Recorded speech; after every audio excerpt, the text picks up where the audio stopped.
A Midsummer Night's Dream written by William Shakespeare. Directed by Tanya Jacobs. Until September 2nd at the High Park Amphitheatre, 1873 Bloor Street, West. CanadianStage.com or 416-368-3110. The great Italian filmmaker Federico Fellini said, "Nothing is more honest than a dream." He even transformed his films into dreams, blurring time and plot and logic into a greater truth. What a dream, then, to match his enigmatic style with the dream world that is Shakespeare's A Midsummer Night's Dream, is one half of Canadian Stage's Shakespeare in High Park series, running in rep with Romeo and Juliet, which is what director Tanya Jacobs intends to do, according to her note displayed on the large panels that line the audience's pathway to the High Park Amphitheatre. Article continued below. However, in Fellini style, the fantastical events that occur over one night in Athens or in Rome, in Jacobs's version, would be elevated beyond frivolous games of trickery, magic and hormones. In Jacobs's production, there's a lot of emphasis on making light of these dreams, so much that it overwhelms any impactful meaning.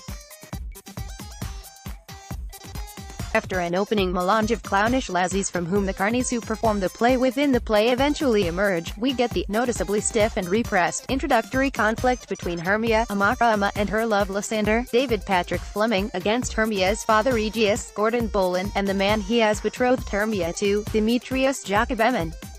Aegeus, in stern, black square frame glasses, is the prototype of the strict, old-fashioned father, facing off against the preppy pastels of Hermia's yellow dress and Lysander's army green golf jacket, costume designed by Victoria Wallace.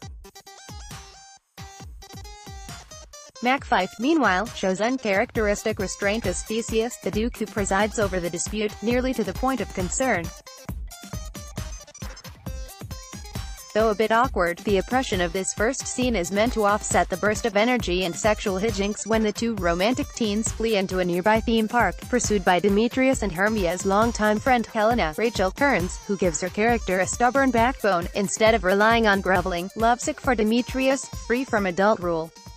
Jacobs goes all in with her theme park theme, called here, understandably, Fairyland. King Oberon, Jason Cadew, is a lion tamer, and Queen Titania, Naomi Wright, is a dancer who makes her entrances and exits skipping in unison with her chorus in matching ruffled costumes. Oberon's right-hand fairy puck Peter Fernandez is an illusionist, in the clearest connection in Jacob's approach.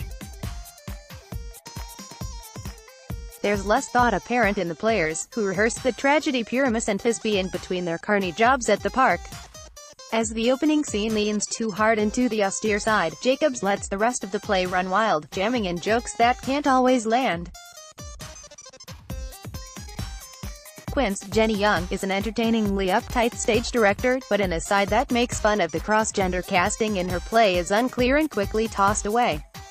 At one point, Puck appears in an Italian biking costume as yet another surface-level reminder of the play's setting. Others are snippets of Rigoletto and a puzzling accent that hits Demetrius under the fairy's love spell.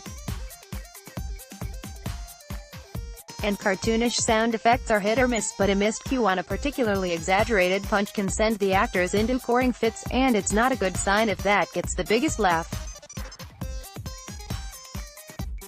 Jacobs might be as much of a dreamer as Fellini, and clearly isn't at a loss for ideas. But these dreams come up a bit short, honestly. Carly Maga is a Toronto-based theatre critic and a freelance contributor for The Star. Follow her on Twitter, @RadioMaga.